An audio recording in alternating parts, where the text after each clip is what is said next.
മാമ്രയ്ക്ക് കിഴക്ക് വശത്ത് മക്പെലായിൽ എഫ്രോണിനുണ്ടായിരുന്ന നിലം അതിൻ്റെ 4 അതിർത്തികൾ വരെയും അതിലെ ഗുഹയും വൃക്ഷങ്ങൾ സഹിതം ഹിത്യരുടെയും നഗരവാതിൽക്കൽ കൂടി കടന്നു പോകുന്നവരുടെയും മുൻപാകെ വച്ച് അബ്രാഹത്തിന് അവകാശമായി കിട്ടി. അതിനുശേഷം അബ്രാഹാം ഭാര്യ സാറായെ കാനാൻ ദേശത്ത് മാമ്രയുടെ കിഴക്ക് ഹെബ്രോനിൽ മക്പെലായിലെ വയലിലുള്ള ഗുഹയിൽ അടക്കി. ആ നിലവും അതിലെ ഗുഹയും അബ്രാഹത്തിന് ഹിത്യരിൽ നിന്ന് ശ്മശാന ഭൂമിയായി കൈവശം കിട്ടി.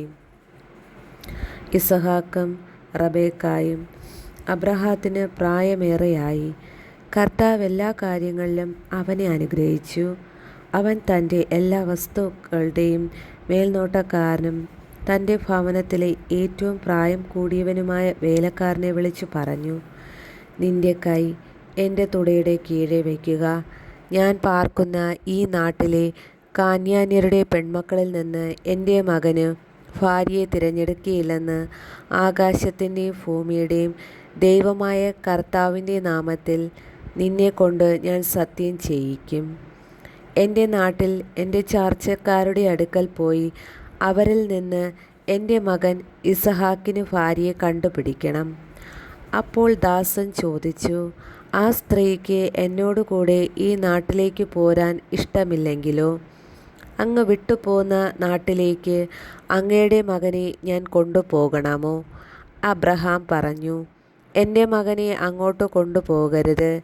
എൻ്റെ പിതാവിൻ്റെ വീട്ടിൽ നിന്ന് ചാർച്ചക്കാരിൽ നിന്നും എന്നെ പുറത്തു കൊണ്ടുവന്നവനും എന്നോട് സംസാരിച്ചവനും നിന്റെ സന്തതികൾക്ക് ഈ ഭൂമിയിൽ ഞാൻ തരുമെന്ന് വാഗ്ദാനം ചെയ്തവനുമായ ആകാശത്തിൻ്റെ ദൈവമായ കർത്താവ് തൻ്റെ ദൂതനെ നിനക്ക് മുൻപേ അയക്കും.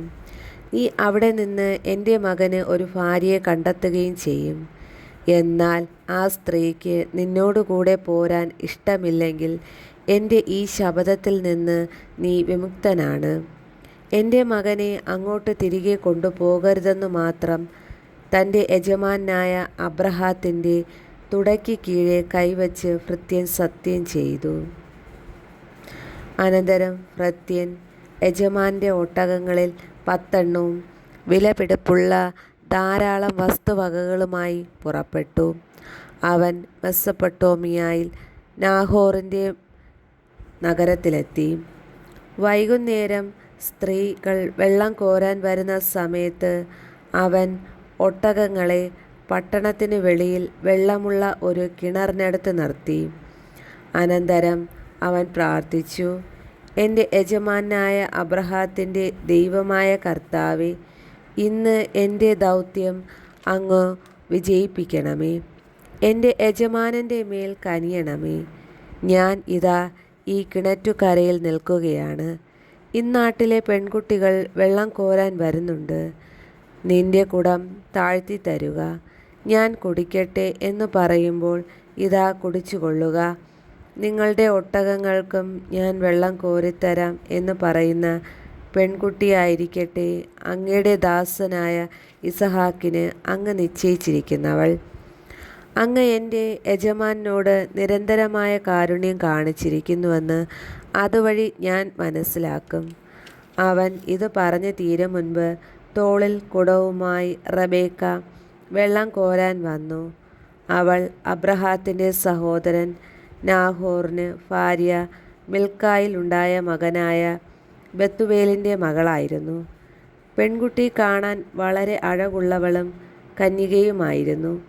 അവൾ കിണറ്റിങ്കലേക്കിറങ്ങി കുടം നിറച്ച് കയറി വന്നു.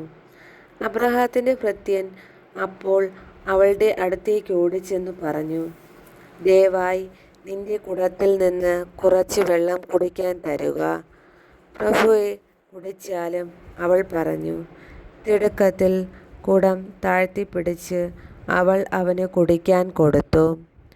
കുടിച്ചു കഴിഞ്ഞപ്പോൾ അവൾ പറഞ്ഞു, അങ്ങയുടെ ഒട്ടകങ്ങൾക്കും കുടിക്കാൻ ഞാൻ വെള്ളം കോരിത്തരാം.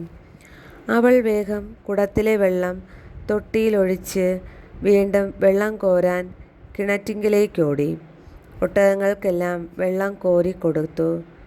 തൻ്റെ യാത്ര കർത്താവ് ശുഭമാക്കിയോ ഇല്ലയോ എന്നറിയാൻ അവൻ നിശബ്ദനായി അവളെ തന്നെ നോക്കി നിന്നു. ഒട്ടകങ്ങൾ കുടിച്ചു കഴിഞ്ഞപ്പോൾ അവൻ 1/2 ഷെക്കൽ തൂക്കമുള്ള ഒരു സ്വർണ്ണമോതിരവും 10 ഷെക്കൽ തൂക്കമുള്ള 2 പൊൻവളകളും അവൾക്ക് നൽകിക്കൊണ്ട് പറഞ്ഞു, നീ ആരുടെ മകളാണെന്ന് ദയവായി എന്നോട് പറയുക. നിന്റെ പിതാവിൻ്റെ ഭവനത്തിൽ ഞങ്ങൾക്കു രാത്രി കഴിയാൻ ഇടം കാണുമോ? അവൾ പറഞ്ഞു, നാഹോറിന് മിൽക്കായിൽ ജനിച്ച ബത്തുവേലിൻ്റെ മകളാണ് ഞാൻ. അവൾ തുടർന്നു പറഞ്ഞു, ഞങ്ങൾക്ക് കാലിത്തീറ്റയും കച്ചിയും വേണ്ടുവോളമുണ്ട്, താമസിക്കാൻ മുറിയുമുണ്ട്. അവൻ തല കുനിച്ച് കർത്താവിനെ ആരാധിച്ചുകൊണ്ട് പറഞ്ഞു, എൻ്റെ യജമാനായ അബ്രഹാത്തിൻ്റെ ദൈവമായ കർത്താവ് വാഴ്ത്തപ്പെട്ടവൻ. തൻ്റെ കാരുണ്യവും വിശ്വസ്തതയും അവിടുന്ന് അവനിൽ നിന്ന് പിൻവലിച്ചിട്ടില്ല. എൻ്റെ യജമാൻ്റെ ചാർച്ചക്കാരുടെ വീട്ടിലേക്ക് അവിടുന്ന് എന്നെ നയിക്കുകയും ചെയ്തിരിക്കുന്നു. പെൺകുട്ടി ഓടിച്ചെന്ന് അമ്മയുടെ വീട്ടുകാരെ വിവരമറിയിച്ചു. റബേക്കായ്ക്ക് ലാബാൻ എന്നു പേരുള്ള ഒരു സഹോദരനുണ്ടായിരുന്നു. അവൻ ഉടനെ കിണറ്റുകരയിൽ ആ മനുഷ്യൻ്റെ അടുത്തേക്ക് ഓടിച്ചെന്നു. മോതിരവും വളകളും സഹോദരിയുടെ കൈകളിൽ കാണുകയും ആ മനുഷ്യൻ ഇങ്ങനെ എന്നോട് സംസാരിച്ചുവെന്ന് അവൾ പറഞ്ഞത് കേൾക്കുകയും ചെയ്തപ്പോൾ ലാബാൻ അവൻ്റെ അടുത്തേക്ക് ചെന്നു. അവൻ അപ്പോഴും കിണറ്റുകരയിൽ ഒട്ടകങ്ങളുടെ അടുത്ത് നിൽക്കുകയായിരുന്നു. ലാബാൻ പറഞ്ഞു, കർത്താവിനാൽ അനുഗ്രഹിക്കപ്പെട്ടവനെ വരിക. എന്താണ് പുറത്ത് നിൽക്കുന്നത്? ഞാൻ വീടും ഒട്ടകങ്ങൾക്കുള്ള സ്ഥലവും ഒരുക്കിയിട്ടുണ്ട്. അവൻ വീട്ടിലേക്ക് കയറി. ലാബാൻ ഒട്ടകങ്ങളുടെ ജീനി അഴിച്ചു മാറ്റി തീറ്റയും കച്ചിയും കൊടുത്തു. അവനും കൂടെയുണ്ടായിരുന്നവർക്കും കാൽ കഴുകാൻ വെള്ളവും കൊടുത്തു. അവർ അവന് ഭക്ഷണം വിളമ്പി. എന്നാൽ അവൻ പറഞ്ഞു, വന്ന കാര്യം പറയാതെ ഞാൻ ഭക്ഷണം കഴിക്കുകയില്ല. പറഞ്ഞുകൊള്ളുക. ലാബാൻ സമ്മതിച്ചു. അവൻ പറഞ്ഞു, ഞാൻ അബ്രഹാത്തിൻ്റെ ഭൃത്യനാണ്. കർത്താവ് എൻ്റെ യജമാനെ സമൃദ്ധമായി അനുഗ്രഹിച്ചിരിക്കുന്നു. അവൻ സമ്പന്നനാണ്. ആടും മാടും പൊന്നും വെള്ളിയും വേലക്കാരും ഒട്ടകങ്ങളും കഴുതകളും അവിടുന്ന് അവന് കൊടുത്തിരിക്കുന്നു. യജമാൻ്റെ ഭാര്യ സാറ വൃദ്ധയായപ്പോൾ അവന് അവളിൽ ഒരു പുത്രൻ ജനിച്ചു. തനിക്കുള്ളതൊക്കെ യജമാനൻ അവനാണ് കൊടുത്തിരിക്കുന്നത്. എൻ്റെ യജമാനൻ എന്നെക്കൊണ്ട് ഒരു സത്യം ചെയ്യിച്ചു. ഞാൻ പാർക്കുന്ന കാനാൻകാരുടെ നാട്ടിൽ നിന്ന് എൻ്റെ മകന് നീ ഒരു വധുവിനെ തിരഞ്ഞെടുക്കരുത്. മറിച്ച് നീ എൻ്റെ പിതാവിൻ്റെ നാട്ടിൽ എൻ്റെ ചാർച്ചക്കാരുടെ അടുത്ത് പോയി എൻ്റെ മകന് ഒരു ഭാര്യയെ കണ്ടുപിടിക്കണം. ഞാൻ ചോദിച്ചു, ഒരു വേള ആ പെൺകുട്ടി എൻ്റെ കൂടെ വന്നില്ലെങ്കിലോ? അവൻ എന്നോട് പറഞ്ഞു, ഞാൻ സേവിക്കുന്ന കർത്താവ് തൻ്റെ ദൂതനെ നിൻ്റെ മുൻപേ അയച്ച് നിൻ്റെ വഴി ശുഭമാക്കും. എൻ്റെ പിതാവിൻ്റെ വീട്ടിൽ നിന്ന് എൻ്റെ ചാർച്ചക്കാരിൽ നിന്ന് നീ എൻ്റെ മകന് ഒരു വധുവിനെ തിരഞ്ഞെടുക്കും. എൻ്റെ ചാർച്ചക്കാരുടെ അടുത്ത് ചെല്ലുമ്പോൾ പ്രതിജ്ഞയിൽ നിന്ന് നീ വിമുക്തനാകും. അവൻ പെൺകുട്ടിയെ നിനക്ക് വിട്ടു തന്നില്ലെങ്കിലും പ്രതിജ്ഞയിൽ നിന്ന് നീ വിമുക്തനായിരിക്കും. ഞാൻ കിണറ്റുകരയിൽ വന്നപ്പോൾ ഇങ്ങനെ പ്രാർത്ഥിച്ചു, എൻ്റെ യജമാനായ അബ്രഹാത്തിൻ്റെ ദൈവമായ കർത്താവെ, ഞാൻ ഇറങ്ങി പുറപ്പെട്ടിരിക്കുന്ന കാര്യം അങ്ങിപ്പോൾ ശുഭമാക്കണമേ. ഇതാ ഞാൻ ഈ കിണറ്റിൻ കര നിൽക്കും. വെള്ളം കോരാൻ വരുന്ന പെൺകുട്ടിയോട് ദയവായി നിന്റെ കുടത്തിൽ നിന്ന് എനിക്കല്പം വെള്ളം കുടിക്കാൻ തരിക എന്ന് ഞാൻ പറയും. അപ്പോൾ കുടിച്ചാലും അങ്ങയുടെ ഒട്ടകങ്ങൾക്കും ഞാൻ വെള്ളം കോരി തരാമല്ലോ എന്ന് പറയുന്ന പെൺകുട്ടിയാവട്ടെ എൻ്റെ യജമാൻ്റെ മകന് അവിടുന്ന് കണ്ടുവച്ചിരിക്കുന്നവൾ. എൻ്റെ ഉള്ളിൽ ഞാൻ ഇത് പറഞ്ഞു തീരും മുൻപ് തോളിൽ കുടവുമായി വെള്ളം കോരാൻ റബേക്ക വന്നു. അവൾ ഇറങ്ങിച്ചെന്ന് വെള്ളം കോരി ഞാൻ അവളോട് എനിക്കല്പം കുടിക്കാൻ തരിക എന്ന് പറഞ്ഞു.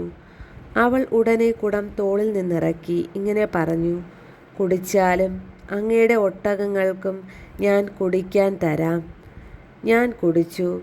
ഒട്ടകങ്ങൾക്കും അവൾ വെള്ളം കൊടുത്തു. അപ്പോൾ ഞാൻ അവളോട്, നീ ആരുടെ മകളാണെന്ന് ചോദിച്ചു. നാഹോറിന് മിൽക്കായിൽ ജനിച്ച ബെത്തുവേലിൻ്റെ മകളാണ് ഞാൻ എന്നവൾ പറഞ്ഞു. അപ്പോൾ ഞാൻ അവൾക്ക് മോതിരവും വളകളും കൊടുത്തു. അതിനുശേഷം എൻ്റെ യജമാനായ അബ്രഹാത്തിൻ്റെ ദൈവമായ കർത്താവിനെ ഞാൻ താണുവണങ്ങി ആരാധിച്ചു. എൻ്റെ യജമാൻ്റെ മകന് അവൻ്റെ സഹോദരൻ്റെ മകളെ വധുവായി തിരഞ്ഞെടുക്കുവാൻ എന്നെ നേർവഴിക്ക് നയിച്ച അവിടത്തെ ഞാൻ സ്തുതിച്ചു. അതുകൊണ്ട് എൻ്റെ യജമാനോട് നിങ്ങൾ കാരുണ്യത്തോടും വിശ്വസ്തയോടും കൂടി പെരുമാറുമെങ്കിൽ അത് പറയുക, മറിച്ചാണെങ്കിൽ പറയുക, എനിക്ക് അതനുസരിച്ച് പ്രവർത്തിക്കാമല്ലോ. അപ്പോൾ ലാബാനും ബത്തുവേലും പറഞ്ഞു, ഇത് കർത്താവിൻ്റെ ഇഷ്ടമാണ്. ഇതിനെക്കുറിച്ച് ഗുണവും ദോഷവും ഞങ്ങൾക്ക് പറയാനില്ല. ഇതാ റബേക്ക നിൻ്റെ മുൻപിൽ നിൽക്കുന്നു, അവളെ കൊണ്ടുപോയിക്കൊള്ളുക. കർത്താവ് തിരുവുള്ളമായതുപോലെ അവൾ നിൻ്റെ യജമാൻ്റെ മകന് ഭാര്യയായിരിക്കട്ടെ. ഈ വാക്ക് കേട്ടപ്പോൾ അബ്രഹാത്തിൻ്റെ ഭൃത്യൻ താണു വീണു കർത്താവിനെ ആരാധിച്ചു. അനന്തരം അവൻ പൊന്നും വെള്ളിയും കൊണ്ടുള്ള ആഭരണങ്ങളും വസ്ത്രങ്ങളും എടുത്ത് റബേക്കായ്ക്ക് കൊടുത്തു. അവളുടെ സഹോദരനും അമ്മയ്ക്കും വിലപിടിപ്പുള്ള സമ്മാനങ്ങളും അവൻ കൊടുത്തു. അവന് കൂടെ ഉണ്ടായിരുന്നവരും ഭക്ഷിക്കുകയും പാനം ചെയ്യുകയും ആ രാത്രി അവിടെ ചെലവഴിക്കുകയും ചെയ്തു. പുലർച്ചയ്ക്ക് എഴുന്നേറ്റ് അവൻ പറഞ്ഞു, എൻ്റെ യജമാൻ്റെ അടുത്തേക്ക് തിരിച്ചയക്കുക. അവളുടെ അമ്മയും സഹോദരനും പറഞ്ഞു, കുറച്ചു നാൾ കൂടി 10 ദിവസമെങ്കിലും അവൾ ഇവിടെ നിൽക്കട്ടെ, അത് കഴിഞ്ഞ് അവൾക്ക് പോകാം. അവൻ പറഞ്ഞു, എന്നെ താമസിപ്പിക്കരുത്. കർത്താവിൻ്റെ വഴി ശുഭമാക്കിക്കൊണ്ട് യജമാൻ്റെ അടുത്തേക്ക് തിരിച്ചു പോകാൻ എന്നെ അനുവദിക്കുക. നമുക്ക് പെൺകുട്ടിയെ വിളിച്ച് ചോദിക്കാം എന്ന് അവർ പറഞ്ഞു. അവർ റബേക്കായെ വിളിച്ച്, നീ ഈ മനുഷ്യനോടുകൂടി പോകുന്നുവോ എന്ന് ചോദിച്ചു. ഞാൻ പോകുന്നു എന്ന് അവൾ മറുപടി പറഞ്ഞു. അവർ അവരുടെ സഹോദരി റബേക്കായെയും അവളുടെ തോഴിയെയും അബ്രഹാത്തിൻ്റെ ഭൃത്യനോടും അവൻ്റെ ആൾക്കാരോടും കൂടെ പറഞ്ഞയച്ചു. അവർ അവളെ ആശീർവദിച്ച് പറഞ്ഞു, നീ ഞങ്ങളുടെ സഹോദരിയാണ്. നീ ആയിരങ്ങളുടെയും 10,000-ങ്ങളുടെയും അമ്മയായി തീരുക. തങ്ങളെ വെറുക്കുന്നവരുടെ വാതിലുകൾ നിന്റെ സന്തതികൾ പിടിച്ചെടുക്കട്ടെ. റബേക്കായും തോഴിമാരും ഒട്ടകപ്പുറത്ത് കയറി അവനെ അനുഗമിച്ചു. അങ്ങനെ റബേക്കയുമായി ഭൃത്യൻ പുറപ്പെട്ടു. ആ ഇടയ്ക്ക് ഇസഹാക്ക് ബേർൽഹായ് റോയിൽ നിന്ന് പോന്ന് നെഗബിൽ താമസിക്കുകയായിരുന്നു. ഒരു ദിവസം വൈകുന്നേരം അവൻ ചിന്താമഗ്നനായി വയലിലൂടെ നടക്കുകയായിരുന്നു. അവൻ തല പൊക്കി നോക്കിയപ്പോൾ ഒട്ടകങ്ങൾ വരുന്നത് കണ്ടു. റബേക്കായും ശിരസ്സുയർത്തി നോക്കി. ഇസഹാക്കിനെ കണ്ടപ്പോൾ അവൾ ഒട്ടകപ്പുറത്ത് നിന്ന് താഴെ ഇറങ്ങി. അവൾ ഭൃത്യനോട് ചോദിച്ചു, അങ്ങ് അകലെ പാടത്തുകൂടി നമ്മുടെ നേരെ നടന്നു വരുന്ന മനുഷ്യൻ ആരാണ്? ഭൃത്യൻ പറഞ്ഞു, അവനാണ് എൻ്റെ യജമാനൻ. ഉടനെ അവൾ ശിരോവസ്ത്രം കൊണ്ട് മുഖം മൂടി. നടന്നതെല്ലാം ഭൃത്യൻ ഇസഹാക്കിനോട് പറഞ്ഞു. ഇസഹാക്ക് അവളെ തൻ്റെ അമ്മ സാറായുടെ കൂടാരത്തിലേക്ക് കൂട്ടിക്കൊണ്ടുപോയി. അവൻ അവളെ ഭാര്യയായി സ്വീകരിച്ചു. അവൻ അവളെ സ്നേഹിച്ചു. അങ്ങനെ അമ്മയുടെ വേർപാടിൽ ദുഃഖിച്ചിരുന്ന അവന് ആശ്വാസം ലഭിച്ചു.